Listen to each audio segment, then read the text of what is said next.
नमस्कार मेरे प्यारे बच्चों, मैं राहुल जलान और स्वागत है आप लोगों का मेरे इस नए वीडियो लेक्चर में। बच्चों, आज के वीडियो लेक्चर में हम लोग जानेंगे केमिकल प्रॉपर्टीज ऑफ हैलोजन, जो दरअसल दूसरा हिस्सा है केमिकल प्रॉपर्टीज के लिए ग्रुप 17 का। ग्रुप 17 के केमिकल प्रॉपर्टीज की अगर हम लोग बात करें बच्चों, तो केमिकल प्रॉपर्टीज में सबसे पहले हम लोगों ने ऑक्सीडाइजिंग पावर ऑफ हैलोजन के बारे में जाना था, जिसका की लिंक आप लोगों को डिस्क्रिप्शन बॉक्स में मिल जाएगा और जिसका डिस्कशन हम लोगों ने ऑलरेडी पिछले लेक्चर में कर लिया है। और ऑक्सीडाइजिंग पावर जो होता है ना हैलोजन का, उस बारे में जानना आप लोगों को बहुत ज्यादा जरूरी होता है, क्योंकि ये बहुत ही इंपॉर्टेंट टॉपिक होता है। क्या चीज का? हैलोजन का। बच्चों, आज के लेक्चर में हम लोग क्या जानेंगे, तो आज के लेक्चर में जो कि केमिकल प्रॉपर्टीज ऑफ हैलोजन का ही हिस्सा है, इस लेक्चर में हम लोग जानेंगे किस बारे में बच्चों, तो hydrides of halogen. Hydrides of halogen की हैलोजन जो है वो हाइड्रोजन के साथ कंपाउंड बनाकर जो हाइड्राइड बनाता है उसके बारे में जानेंगे। और साथ ही साथ दूसरा हम लोग ऑक्साइड्स ऑफ हैलोजन के बारे में भी जानेंगे। ऑक्साइड्स ऑफ हैलोजन आप लोग जान रहे हो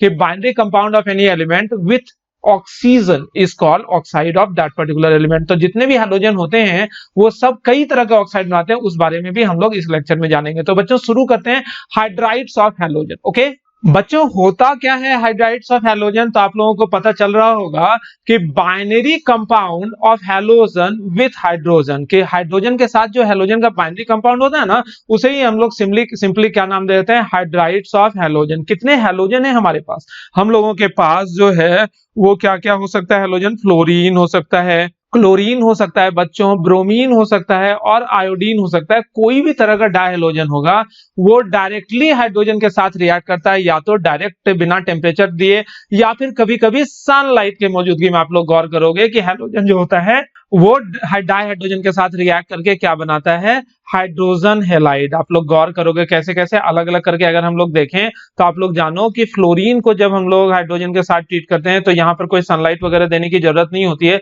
ये सिंपली क्या चीज बनाता है? Twice of HF।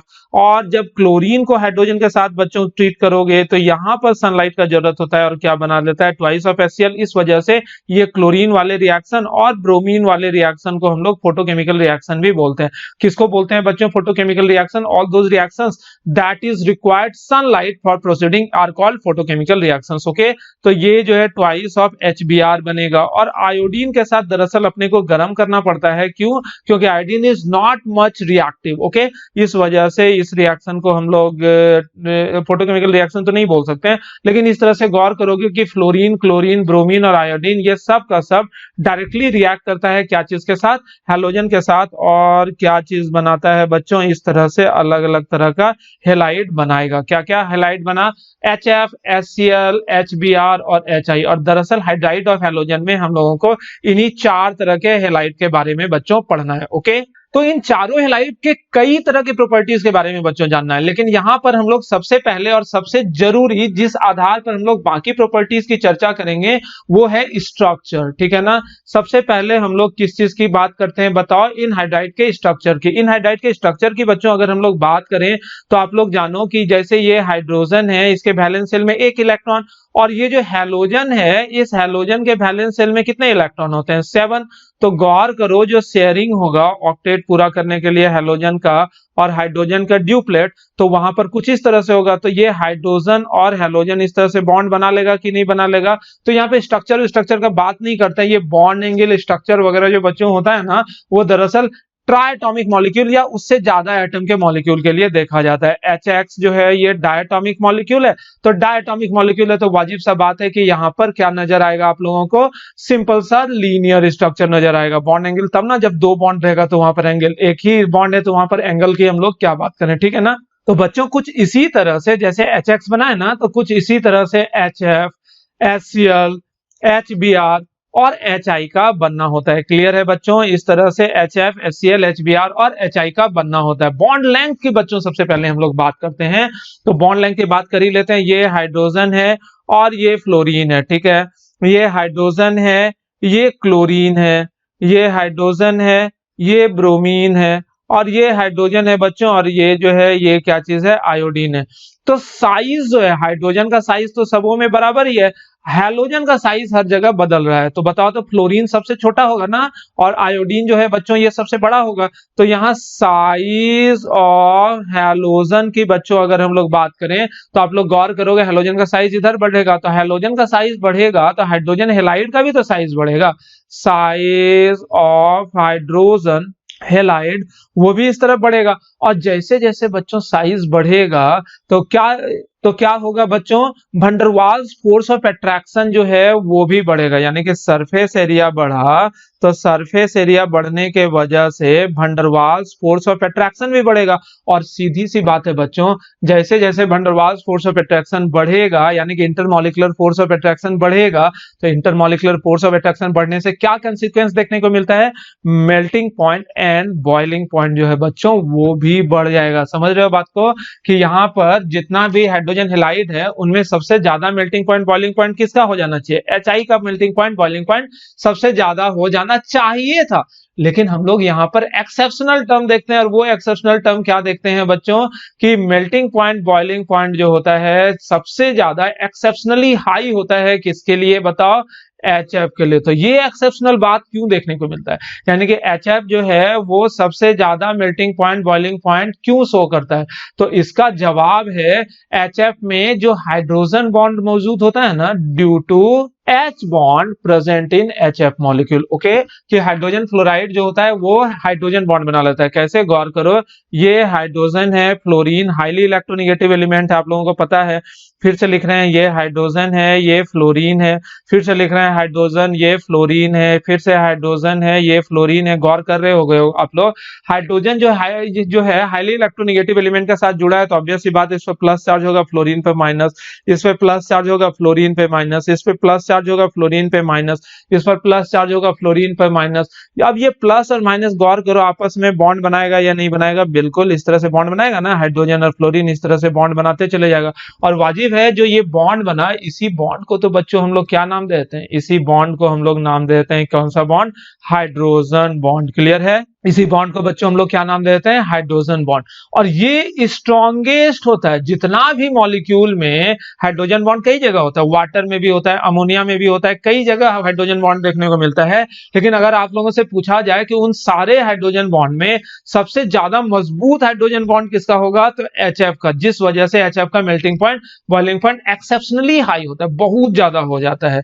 और यही वजह होता है, बाद में हम बता रहे हैं या लिख ही देते हैं, ये जो अपने पास HF है, HCl है, HBr है, HI है, बहुत ज्यादा स्ट्रॉन्ग हाइड्रोजन बॉन्ड होने की वजह से HF का मेल्टिंग पॉइंट बॉइलिंग पॉइंट ज्यादा, जिस वजह से HF लिक्विड होता है, और बाकी जितना भी हाइड्रोजन हैलाइड है ये सब का सब क्या होता है बच्चों, गैस। याद रहेगा, हाइड्रोजन हैलाइड में HF जो है वो लिक्विड होता है, और बाकी जितना भी हाइड्रोजन हैलाइड है ये सब का सब बच्चों क्या होता है, गैस। अब यहाँ पर बताओ कि ये जो स्ट्रक्चर है ये जिग जैग स्ट्रक्चर है, आप लोगों को अगर दिख रहा हो ये स्ट्रक्चर जो है कैसा स्ट्रक्चर है HF का, जिग जैग स्ट्रक्चर। दरअसल होता क्या है, ये यहाँ पर इतना तो पता है, चाहे HF हो, चाहे HCl हो, चाहे HBr हो, चाहे HI हो, हर जगह कोवेलेंट बॉन्ड ही बन रहा है। यहाँ पर जो हम लोगों ने ये बॉन्ड बनाया था हाइड्रोजन और हेलोजन के बीच, ये कौन सा बॉन्ड था बच्चों, तो ये प्योर कोवेलेंट बॉन्ड था। क्लियर है ना, प्योर कोवेलेंट बॉन्ड है। अब चूंकि हाइड्रोजन इलेक्ट्रोपॉजिटिव है तो इस पे प्लस चार्ज, और हेलोजन इलेक्ट्रोनेगेटिव है इसके पर माइनस चार्ज, जिस वजह से ये पोलर मॉलिक्यूल तो होगा, लेकिन ये कोई आयनिक बॉन्ड नहीं है, ये पोलर मॉलिक्यूल है। लेकिन यहाँ पर जितने भी हाइड्रोजन हैलाइड है ये सब का सब कोवेलेंट बॉन्ड बनाकर मौजूद है। अब इस सारे कोवेलेंट बॉन्ड बनाने के बाद भी हम लोग पाते क्या हैं कि ये जो HF है ना बच्चों, ये HF का जिग जैग स्ट्रक्चर होता है। यहाँ पर एक चीज बताना चाहेंगे, भले ही ये वाला बॉन्ड कोवेलेंट बॉन्ड है और ये वाला बॉन्ड हाइड्रोजन बॉन्ड है, लेकिन ये हाइड्रोजन बॉन्ड भी इतना ज्यादा मजबूत होता है कि स्ट्रेंथ जो होता है ना इस हाइड्रोजन बॉन्ड का, ये लगभग कोवेलेंट बॉन्ड के ही बराबर होता है। क्लियर है, यानी कि ये कोवेलेंट बॉन्ड और ये हाइड्रोजन बॉन्ड, ये कोवेलेंट बॉन्ड, ये हाइड्रोजन बॉन्ड, ये कोवेलेंट बॉन्ड, ये हाइड्रोजन बॉन्ड लगभग कंपेरेबल बॉन्ड एनर्जी का होता है, जिस वजह से मान के चलो कि ये HF जो हाइड्रोजन बॉन्ड बनाकर एक पॉलीमेरिक चेन बना लिया है, ये पॉलीमेरिक चेन बना लिया। अब सवाल आता है कि ये जिग जैग स्ट्रक्चर क्यों, भाई जिग जैग स्ट्रक्चर, ये जो जिग जैग स्ट्रक्चर है उसका वजह क्या था, उसके वजह की हम लोग चर्चा कर लेते हैं। तो देखो होता क्या है यहाँ पर दोबारा बना रहे हैं कि ये हाइड्रोजन है, ये फ्लोरीन है, आप लोगों को नजर आया। ये दूसरा हाइड्रोजन है, ये फ्लोरीन है, नजर आया। ये तीसरा हाइड्रोजन है, ये फ्लोरीन है, आप लोगों को नजर आया। तो बताओ तो ये H plus F minus, H plus F minus, H plus F minus, कुछ इस तरह से है ना। तो ये माइनस और प्लस बॉन्ड बना लिया, माइनस और प्लस बॉन्ड बना लिया, माइनस और प्लस उधर से बॉन्ड बना लेगा, इसमें तो कोई तकलीफ नहीं होना चाहिए। तो अब तुम बताओ कि फ्लोरीन में जो भी हम लोगों ने स्ट्रक्चर बनाया था HF में, देखो तो 3 लोन पेयर ऑफ इलेक्ट्रॉन रहेगा कि नहीं।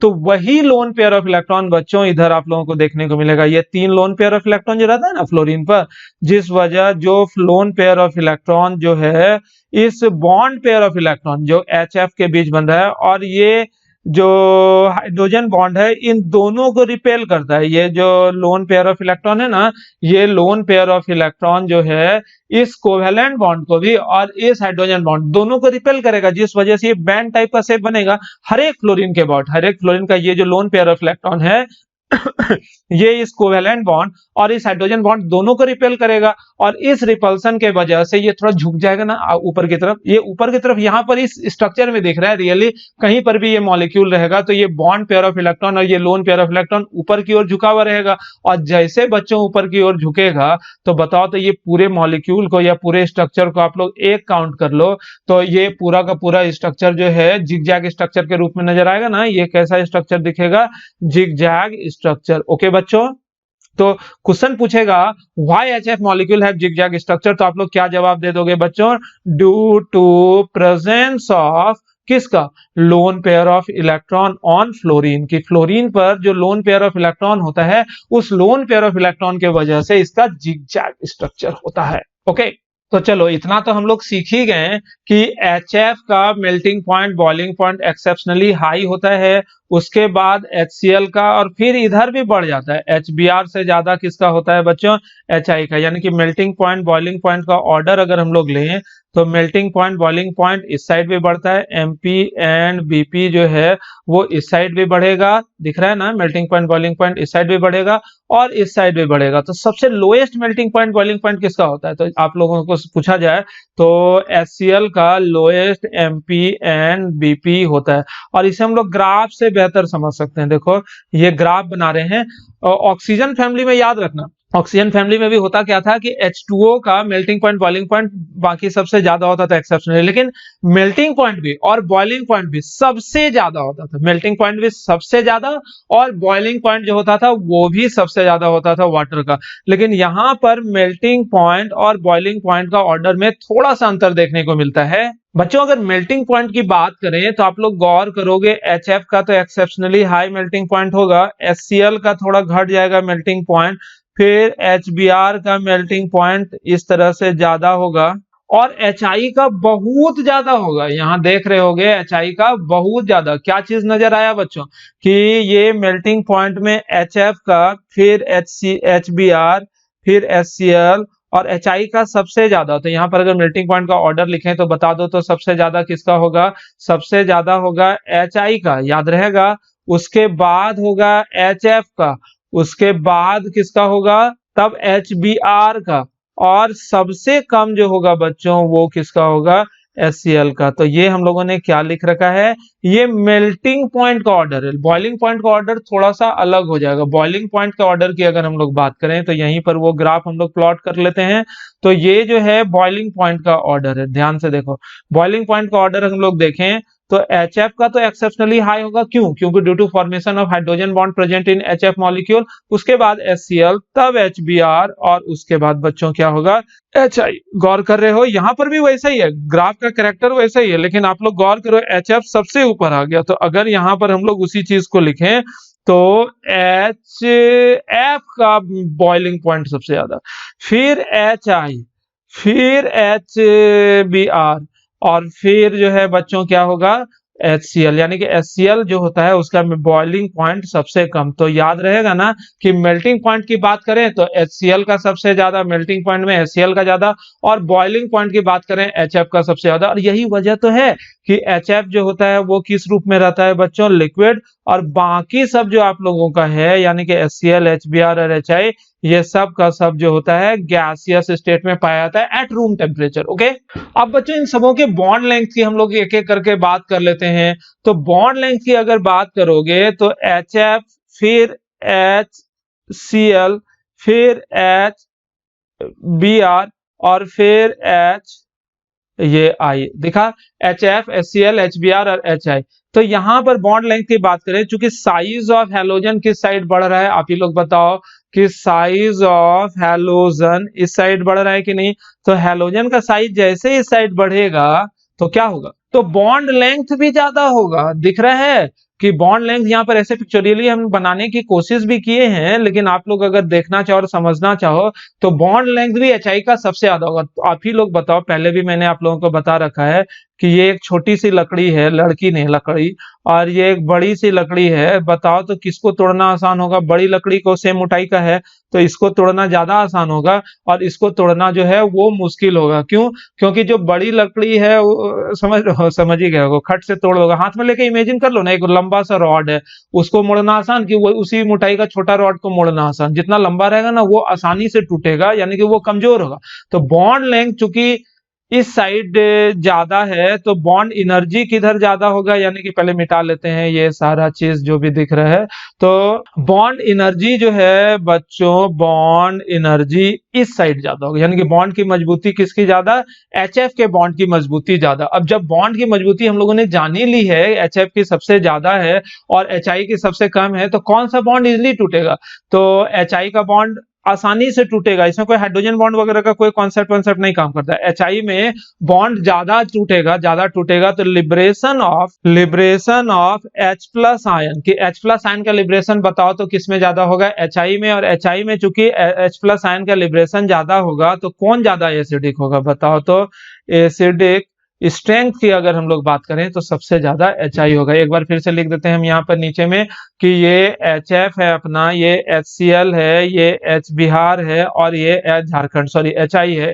तो इन सबों में एसिडिक स्ट्रेंथ HI का ज्यादा होता है। क्यों? क्योंकि बॉन्ड लंबा होने के वजह से HI के केस में हाइड्रोजन और आयोडीन के बीच का बंधन जल्दी टूटेगा तो क्या होगा, ज्यादा H प्लस कौन देगा, HI देगा। तो ऑब्वियस सी बात है, जो ज्यादा H प्लस देता है उसी को तो हम लोग ज्यादा एसिडिक बोलते हैं। तो एसिडिक स्ट्रेंथ ज्यादा होगा तो बच्चों अगर आप लोगों से पूछा जाए आयनाइजेशन कांस्टेंट Ka का वैल्यू किसका ज्यादा होगा, तो वो भी HI का ज्यादा होगा। तो pKa का वैल्यू किसका ज्यादा होगा, pKa का मतलब समझते हो ना, pKa is equals to minus of log K या फिर लॉग ऑफ 1/K भी लिख सकते हैं। तो इसका वैल्यू किसका ज्यादा होगा बच्चों, HF का ज्यादा होगा, यानी कि HF लिस्ट एसिडिक होता है। और इवन आप लोगों को पता होना चाहिए कि HF को हम लोग मानते हैं वीक बेस, ठीक है ना, HF को हम लोग क्या मानते हैं, वीक बेस। और HCl, H बिहार और H वही जय झारखंड, तो ये HI जो है ये सबको हम लोग बच्चों स्ट्रॉन्ग एसिड मानते हैं। ठीक रहे, याद रहेगा। यहां से संबंधित एक क्वेश्चन और बनता है, उस क्वेश्चन को आप लोग एक बार ध्यान देकर देख लो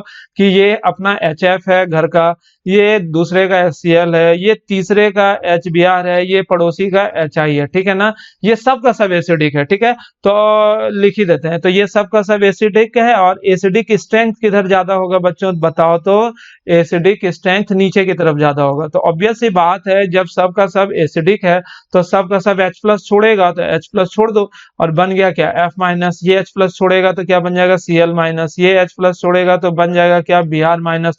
और ये H प्लस छोड़ देगा तो क्या बन जाएगा बच्चों, I माइनस। तो ये जो अलग अलग हेलाइड आयन दिख रहा है आप लोगों को, ये सब का सब हेलाइड आयन जो है ये किस तरह से काम करेगा, ब्रॉन्स्टेड लोरी बेस की तरह काम करेगा। यदि ये ब्रॉन्स्टेड लोरी एसिड है, ये हैलोजन एसिड जो यहाँ पर नजर आ रहा है ना, ये हैलोजन एसिड अगर ब्रॉन्स्टेड लोरी एसिड की तरह काम कर रहा है तो ये जो F minus, Cl minus, Br minus और I माइनस है उसी का कंजुगेट बेस है। तो बेस का एसिडिक स्ट्रेंथ यहाँ पर आप लोग गौर कर रहे होंगे कि इन सबों का HF, HCl, HBr, HI का एसिडिक स्ट्रेंथ नीचे बढ़ रहा है, नहीं दिखा, इन सबों का एसिडिक स्ट्रेंथ नीचे बढ़ रहा है। तो बेसिक स्ट्रेंथ की बच्चों अगर हम लोग बात करें तो बेसिक स्ट्रेंथ किधर बढ़ेगा, तो बेसिक स्ट्रेंथ इन सारे हेलाइड आयन में बेसिक स्ट्रेंथ ऊपर बढ़ेगा। और आप लोग जानो कि जो वीक एसिड होता है ना उसका कंजुगेट बेस स्ट्रॉन्ग बेस होता है, और जो स्ट्रॉन्ग एसिड होता है ना उसका कंजुगेट बेस वीक बेस होता है। ठीक है ना, इस बात को भी याद रखना, इस पर भी कई सारा क्वेश्चन देखने को मिलता है। अब होता क्या है ना, चूंकि हाइड्राइड है, हाइड्राइड हमेशा रिड्यूसिंग पावर शो करेगा, तो हम लोग रिड्यूसिंग पावर किसका, ऑफ हाइड्राइड को भी एक बार देख ही लेते हैं, जो कि काफी आसान है, 1 मिनट लगेगा। तो ये HF है अपना, ये HCl है, ये H बिहार है, और ये H झारखंड है। तो इन सबों में देखो तो बॉन्ड लेंथ किधर ज्यादा है, इन चीजों को तभी हम लोगों ने देखा ही था। बॉन्ड लेंथ इधर ज्यादा है, तो बॉन्ड लेंथ ज्यादा तो बॉन्ड एनर्जी कम हो गया। तो बॉन्ड एनर्जी बताओ तो किसका ज्यादा हो जाएगा, बॉन्ड एनर्जी जो है वो HI का ज्यादा हो जाएगा। नहीं कि बॉन्ड लेंथ है सबसे ज्यादा किसका, HI का, तो बॉन्ड एनर्जी सॉरी HF का सबसे ज्यादा, यानी कि HF का बंधन ज्यादा मजबूत होगा। तो ज्यादा मजबूत बंधन होने के वजह से बताओ तो कौन सा बंधन जल्दी टूटेगा, bond easily broken, bond EASILY broken. कब बॉन्ड जल्दी टूटेगा, HI की तरफ बॉन्ड जल्दी टूटेगा, और HI की तरफ बॉन्ड जल्दी टूटेगा बच्चों, एक बार ध्यान से देखो, HI की तरफ बॉन्ड जल्दी टूट गया, HI की तरफ जैसे बॉन्ड जल्दी टूटेगा तो क्या होगा, ज्यादा liberation of hydride ion, hydride ion कौन ज्यादा हाइड्राइड आयन लिबरेट करेगा, HI। तो HI चूंकि ज्यादा हाइड्राइड आयन लिबरेट करेगा, तो बताओ तो रिड्यूसिंग पावर किसका ज्यादा होगा, तो रिड्यूसिंग पावर जो है वो HI का ज्यादा होगा, यानी कि HF HCl HBr और HI में HF HCl HBr और HI में रिड्यूसिंग पावर बताओ तो पूछा जाएगा तो आप लोग जवाब दे दोगे, रिड्यूसिंग पावर किसका ज्यादा होगा, तो HI is the strongest reducing agent among all the hydrides of halogen. अब बच्चों हम लोग देखते हैं किस बारे में, तो अब हम लोग देख रहे हैं ऑक्साइड के बारे में। किसका ऑक्साइड, तो oxides of halogen, oxides of halogen. तो जितने भी हैलोजन है, कौन कौन है हैलोजन बताओ, फ्लोरीन, क्लोरीन, ब्रोमीन और आयोडीन, ये सब का सब जितना भी हैलोजन है ये सब का सब ऑक्साइड बनाता है, लेकिन अलग अलग वेराइटी का, अलग अलग तरीकों से, अलग अलग वेराइटी का हैलोजन इन डिफरेंट मैनर। तो वो कौन कौन सा हेलाइड है, उन्हीं हेलाइड्स को बच्चों हम लोग एक बार सॉरी ऑक्साइड को हम लोग एक एक करके देख लेते हैं। तो सबसे पहली बात, no any halogen, no any halogen directly react with, किसके साथ, directly react with oxygen to form their respective क्या चीज, ऑक्साइड। कि जितना भी हैलोजन है, ये जितना भी हैलोजन है, इन हैलोजन में से कोई भी हैलोजन एक ऐसा नहीं है जो कि ऑक्सीजन के साथ डायरेक्ट रिएक्ट करेगा। मतलब दे फॉर्म, यानी कि हैलोजन्स फॉर्म देयर ऑक्साइड्स, कि ये हैलोजन जो होता है अपना ऑक्साइड बनाता है बाय सम अल्टरनेटिव मेथड, ठीक है ना, मतलब डायरेक्ट रिएक्ट नहीं करता है, डायरेक्ट रिएक्ट नहीं करता है, कोई अल्टरनेटिव मेथड के द्वारा हैलोजन जो है वो अपना रिस्पेक्टिव ऑक्साइड बनाता है। जैसे कि हम लोग बात करें, एक दो एग्जांपल अगर हम लोग ले लें, तो अगर हम लोग ऑक्सीजन को फ्लोरीन को NaOH के साथ ट्रीट करेंगे, और कैसा NaOH, तो 2% NaOH, मतलब कि बहुत ही डाइल्यूट, वेरी डाइल्यूट, मतलब 100 ग्राम NaOH का सॉल्यूशन है ना, ये 100 ग्राम अगर NaOH का सॉल्यूशन है तो उसमें 2 ही ग्राम NaOH है, ठीक है ना।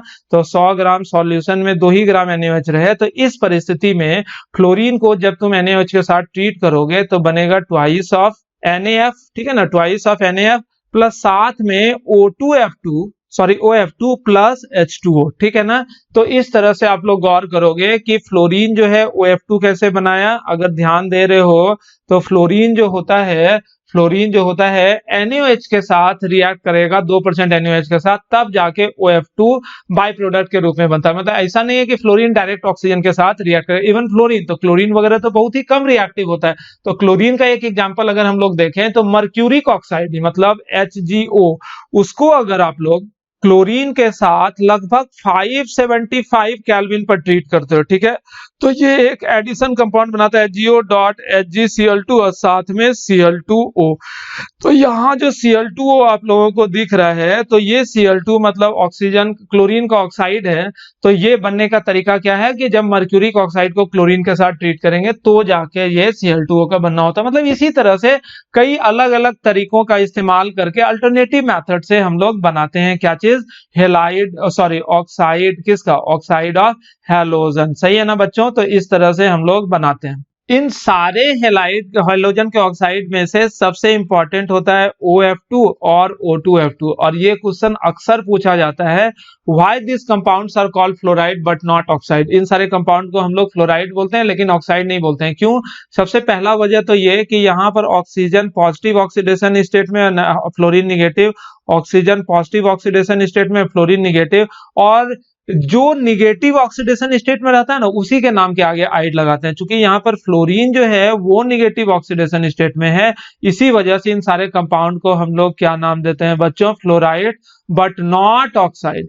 ऑक्साइड बोलते हैं कि नहीं बोलते हैं बच्चों, ऑक्साइड हम लोग इन सबों को नहीं बोल सकते हैं, इसे हम लोग क्या नाम देते हैं, फ्लोराइड। क्यों, क्योंकि fluorine is present in higher negative oxidation state, that's why. लेकिन बाकी सारे हैलोजन का बाइंडिंग कंपाउंड विथ ऑक्सीजन, जैसे कि क्लोरीन हो जाए, ब्रोमीन हो जाए, आयोडीन हो जाए, तो इन सब का ऑक्सीजन के साथ जो बाइनरी कंपाउंड रहता है, बाइनरी कंपाउंड, उसे हम लोग क्लियरली क्या नाम दे देते हैं बच्चों, उन्हें हम लोग क्लियरली क्या नाम देते हैं, ऑक्साइड बोलते हैं। ओके, अगर बच्चों ध्यान से देखें तो जितना भी हैलोजन है, यानी कि फ्लोरीन बोलो, क्लोरीन बोलो, ब्रोमीन बोलो या आयोडीन बोलो, ये सब का सब हैलोजन अलग अलग ऑक्सीडेशन स्टेट में, और किस किस ऑक्सीडेशन स्टेट में, +1 +2 +3 +4 +5 +6 +7, यानी कि ऑल पॉसिबल ऑक्सीडेशन स्टेट में क्या चीज बनाता है, रेस्पेक्टिव ऑक्साइड बनाता है।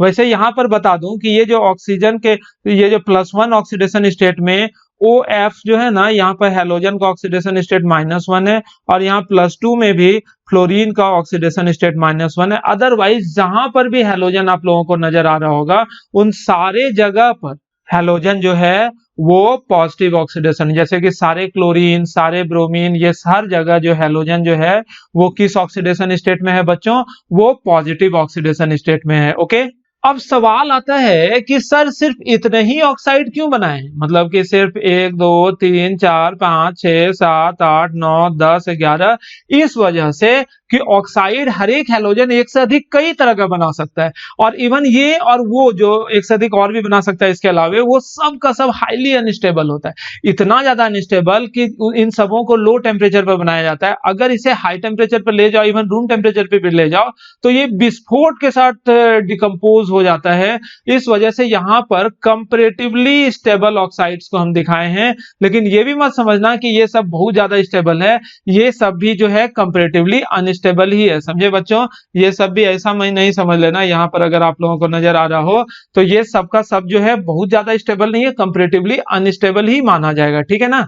तो इस वजह से वाजिब है कि ये सब भी डिकम्पोज होगा, डिकम्पोज होकर क्या प्रोड्यूस करेगा, ऑक्सीजन, और ऑक्सीजन चूंकि ये प्रोड्यूस किया तो ये सब का सब, ये फ्लोरीन वाला को छोड़ देते हैं, तो ये सब का सब स्ट्रॉन्ग ऑक्सीडाइजिंग एजेंट की तरह काम करता है। यदि हम लोग बच्चों फ्लोरीन वाले की बात करें तो O2F2 का बहुत ही बृहद पैमाने पर इस्तेमाल होता है इन न्यूक्लियर रिएक्टर्स। क्या होता है कि न्यूक्लियर रेसिड्यू जो होता है ना, मतलब कि जो बच गया न्यूक्लियर फ्यूल को यूज करने के बाद, उस रेसिड्यू में प्लूटोनियम वगैरह रहता है, उस प्लूटोनियम को O2F2 के साथ ट्रीट करोगे तो ये कन्वर्ट हो जाता है प्लूटोनियम F6 फ्लोराइड में, और इसको हम लोग हटाते हैं, यानी कि न्यूक्लियर वेस्ट से इस प्लूटोनियम को हटाने के लिए हम लोग क्या चीज का इस्तेमाल करते हैं बच्चों, O2F2 का इस्तेमाल करते हैं। तो अगले स्लाइड में जाने के पहले एक बार इन सबों को हम लोग याद कर लेते हैं, ठीक है बच्चों।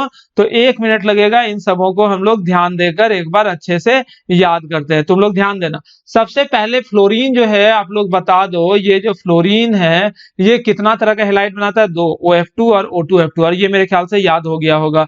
आयोडीन का इसके बाद याद कर लो, आयोडीन का I2O4 और I2O5 बनता है। I2O4 जो है उसका ऑक्सीडेशन नंबर +4 होता है, और I2O5 का ऑक्सीडेशन ऑक्सीडेशन स्टेट +5 होता है, याद रहेगा ना बच्चों। उसके साथ ब्रोमीन भी दो ही तरह का कंपैरेटिवली स्टेबल ऑक्साइड बनाता है, क्या क्या, Br2O और Bro2, Br2O और Bro2, याद रहेगा, Br2O और Bro2 कंपैरेटिवली स्टेबल, इसके अलावा भी हो सकता है।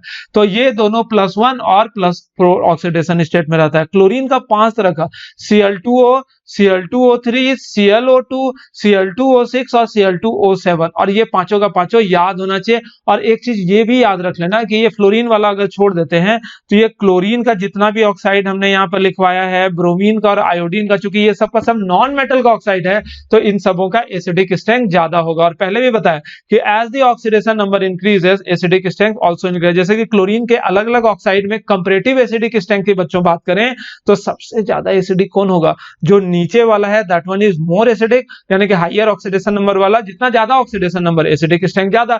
तो अब ना एक एक करके कुछ कुछ का स्ट्रक्चर हम लोग देख लेते हैं, समझे, स्ट्रक्चर ऑफ ऑक्साइड्स। ओके, तो सबसे पहले हम लोग देखते हैं Cl2O का स्ट्रक्चर। तो स्पेक्ट्रोस्कोपिक मीनिंग के द्वारा जब Cl2O का स्ट्रक्चर ड्रॉ करा गया तो Cl2O का स्ट्रक्चर समहाउ ऐसा है जिसमें कोई संकोच नहीं होना चाहिए, क्योंकि ऑक्सीजन जो है उसकी वैलेंसी 2 होती है, 6 इलेक्ट्रॉन होता है ना, तो 2 3 4 5 6 इलेक्ट्रॉन। और क्लोरीन जो है उसमें कितना इलेक्ट्रॉन होता है, क्लोरीन में 7 इलेक्ट्रॉन होता है। तो 7 इलेक्ट्रॉन कुछ इस तरह से आपका शेयरिंग किया, दिख रहा है, 7 इलेक्ट्रॉन कुछ इस तरह से शेयरिंग किया।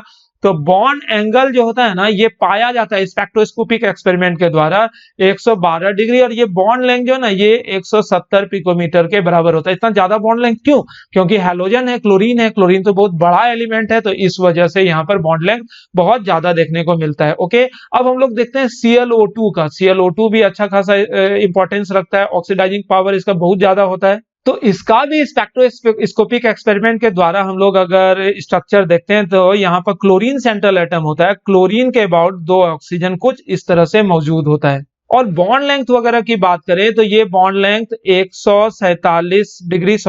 147 पिकोमीटर और 118 डिग्री इसका बॉन्ड एंगल होता है। तो यहाँ पर 112 डिग्री और यहाँ 118, यहाँ 170 और यहाँ 147 पिकोमीटर ही हो जाता है। और यहाँ याद रखना, यहाँ कोऑर्डिनेट बॉन्ड वाला फेनोमेनन होता है, और यहाँ क्लोरीन पर भी 2 इलेक्ट्रॉन वहां, 2 इलेक्ट्रॉन यहाँ, और एक नॉन बॉन्डेड अनपेयर्ड इलेक्ट्रॉन होता है। याद रहेगा ना कि आप लोगों से पूछा जाएगा Cl2O पैरामैग्नेटिक की डायमैग्नेटिक, तो आप लोग जवाब दे देना डायमैग्नेटिक। लेकिन ClO2 अगर पूछा जाएगा ना तो आप लोग क्लियरली बोलोगे क्या चीज, paramagnetic, due to presence of one non bonded unpaired electron in it. दिख रहा है ना वो नॉन बॉन्डेड अनपेयर्ड इलेक्ट्रॉन कहाँ है, ये है।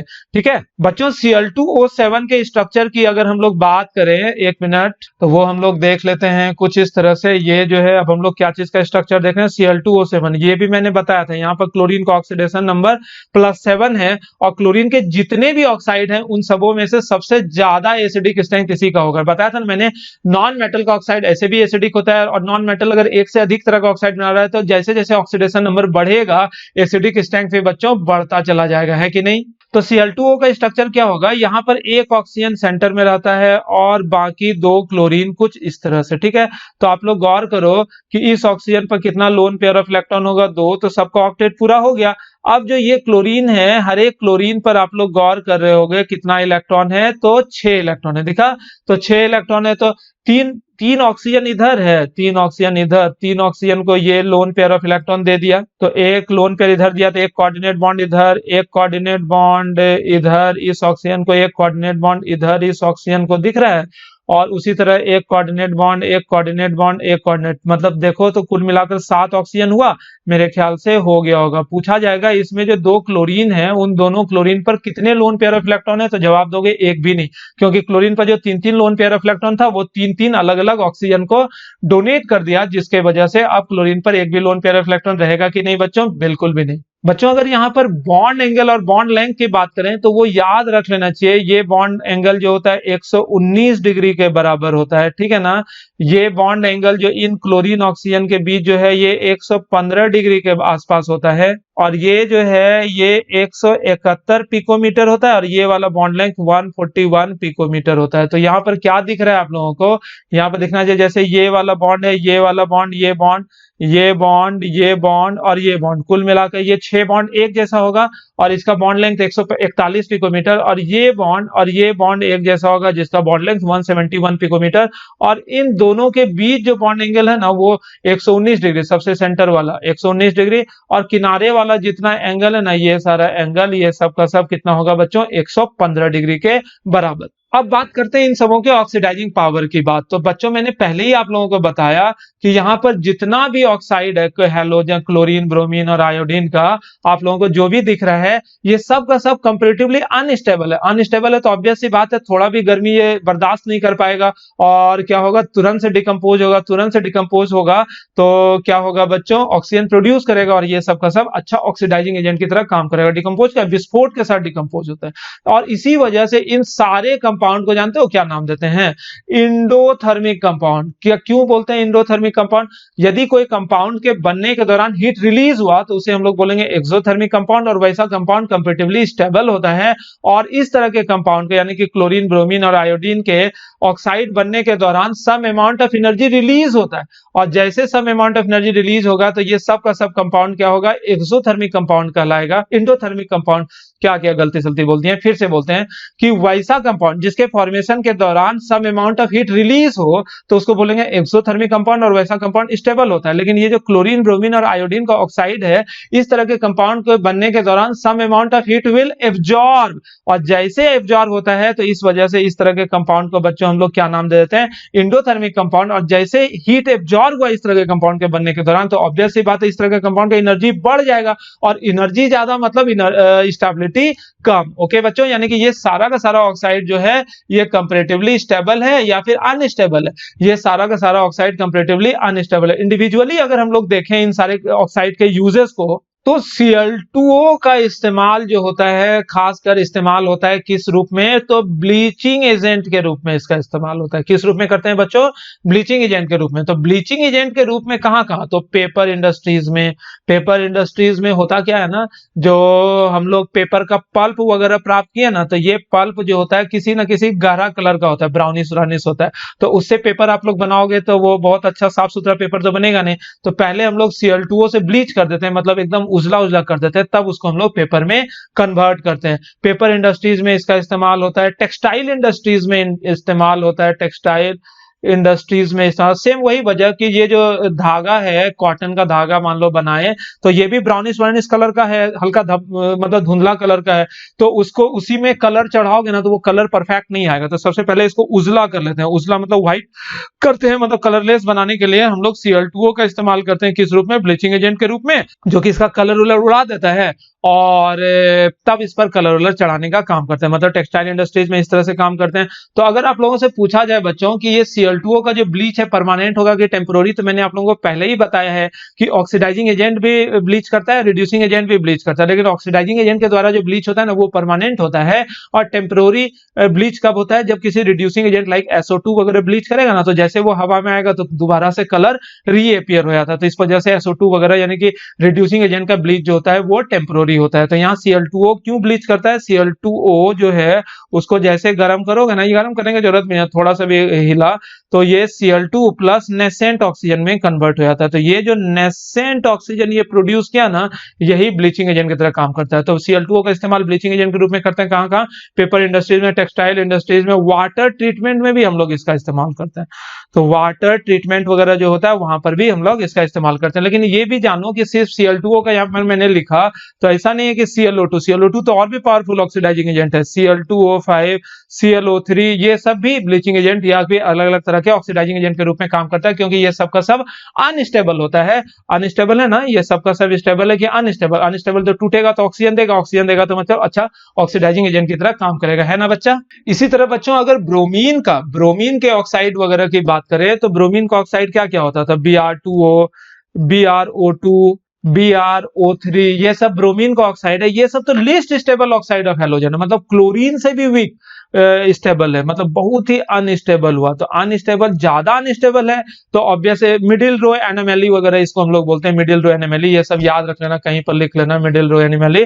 तो ये ब्रोमीन का जो ऑक्साइड है बहुत ज्यादा अनस्टेबल होता है, तो इजिली डिकम्पोज होगा, इवन एक्सप्लोड, विस्फोट के साथ टूटेगा, और ये भी जो है ऑक्सीजन प्रोड्यूस करेगा, इस वजह से वेरी स्ट्रॉन्ग ऑक्सीडाइजिंग एजेंट की तरह काम करता है कि नहीं बच्चों। अब हम लोग आयोडीन की बात कर लेते हैं। तो आयोडीन के ऑक्साइड में होता क्या है, I2O4 है, I2O5 है, I2O7 है, कई तरह का आयोडीन भी क्या बनाता है, ऑक्साइड बनाता है। ये सब का सब अनस्टेबल होता है, सॉलिड होता है, याद रखना ये सॉलिड होता है, इनसॉल्युबल सॉलिड, मतलब पानी में ऐसा नहीं है कि घुल गया, ये सब का सब सॉलिड है, इनसॉल्युबल सॉलिड है। और बहुत ज्यादा अनस्टेबल होने के वजह से, ये चूंकि बहुत ज्यादा अनस्टेबल होता है ना, तो बहुत ज्यादा अनस्टेबल होने के वजह से क्या होता है, ये भी डिकम्पोज होगा और वेरी स्ट्रॉन्ग ऑक्सीडाइजिंग एजेंट की तरह काम करेगा। वैसे हम लोग I2O5 का इस्तेमाल करते हैं किस काम में, फॉर डिटेक्शन ऑफ, याद रखना, डिटेक्शन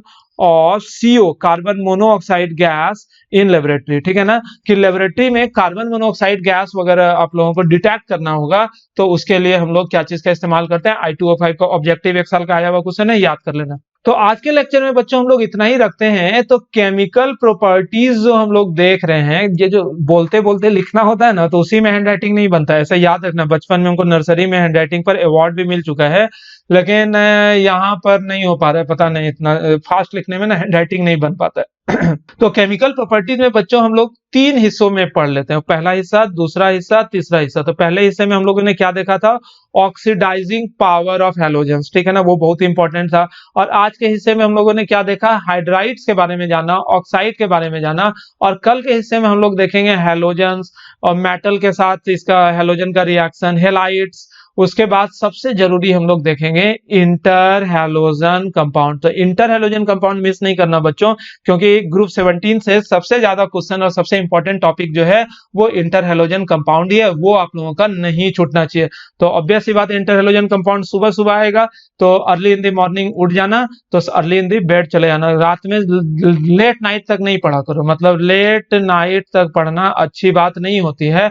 आप लोग रात में सवेरे सो जाया करो, मतलब ये नहीं 3 बजे 4 बजे तक पढ़ रहे हैं सर, हम 3 बजे तक पढ़ते हैं, नहीं नहीं, गलत बात है। लेट नाइट नहीं पढ़ना चाहिए। रात में जो मैक्सिमम जो होता है ना, 2 बजे तक आप लोग सो जाया करो। 2 बजे तक, 1 बजे तक तो सामान्य रूप से बच्चे लोग सोते ही हैं, तो 2 बजे आप लोग सो जाया करो, क्योंकि सुबह में 5 बजे उठना भी होता है, ठीक है ना। तो 3 घंटा सोना जो है मोर देन इनफ है, उसके बाद पागल हो जाओगे फिर मतलब पागल होने के बाद फिर अच्छे से मतलब जो भी करना है, ठीक है, ऐसे भी पागल ही हो, तो थोड़ा सा काम करो और अच्छे से नोट्स वगैरह बनाओ। बच्चा लोग मैसेज करता है कि सर जान ले लीजिएगा क्या, मैं खेलूं नहीं, कूदू नहीं, बन जाऊं क्या बुद्धूराम, क्या क्या सब बच्चा लोग मैसेज करते रहता है। क्यों मैसेज करता है, बोलता है सर 1.5 घंटा सुबह में आप ले लेते हैं, 1.5 घंटा शाम में ले लेते हैं, फिर बोलते हैं नोट्स भी दोनों का लिखो, और वो भी अच्छा हैंडराइटिंग में होना चाहिए नोट्स, और उसके बाद ई सीरीज बनाओ, एम सीरीज बनाओ, ये स्टिकर बनाओ, क्या क्या नहीं बनाओ, सब्जी बनाओ, कटहल बनाओ, मतलब जान ले लीजिए। इससे बढ़िया मजाक है क्या बच्चे लोग से, फिजिक्स नहीं पढ़ेंगे, केमिस्ट्री नहीं पढ़ेंगे, सॉरी ये मैथ नहीं पढ़ेंगे, बायोलॉजी नहीं पढ़ेंगे, जान दे देंगे क्या। अरे जान नहीं देना है बुआ, जान नहीं देना है। सबको जो मोबाइल में स्टोर कर करके रखो ना, जमा कर करके रखो, मत पढ़ो, सबको जो है मोबाइलवा में जमा करके रखो। थोड़ा ये मोबाइल, थोड़ा वो मोबाइल भर जाएगा, तो पापा मम्मी का भी मोबाइल को हैंग करवा देना है, बस फिर डंडा डंडा जो दौड़ा दौड़ा के जब पीटेगा ना, तब मजा आएगा, ठीक है ना। तो हम दुनिया का सबसे ज्यादा खुशी किसको होगा, सबसे ज्यादा खुशी तो हमको होगा, ठीक है ना। इसके लिए तुम हमको बुरा बोलो भला बोलो, मेरे को मैटर नहीं करता है, लेकिन तुम लोग ना प्लीज वो सॉरी वो जो पिछला यूट्यूब में कमेंट किए थे वो इस लेक्चर में भूल गए हम बोलना। जस्ट इसके बाद वाले लेक्चर में जो जो डाउट तुम लोग लिखे थे ना, अंकित और नाम तो भूल जाते हैं, शिवम, श्रद्धा, जो जो लोग मैसेज किए थे व्हाट्सएप में या वहां, सबका हम अगले दिन वो चीज एक्सप्लेन कर देंगे। ओके, तो आज के लेक्चर में इतना ही। बहुत दिन के बाद फेस टू फेस आए, अच्छा हमको लग रहा है, तुम लोग को लग नहीं रहा होगा। तुम लोग तो मेरा चेहरा देख पा रहे हो, हम तो तुम लोग का देख भी नहीं पा रहे हैं, उसे देखने की इच्छा भी नहीं है, तो रहने दो, अगले दिन करते, ठीक है।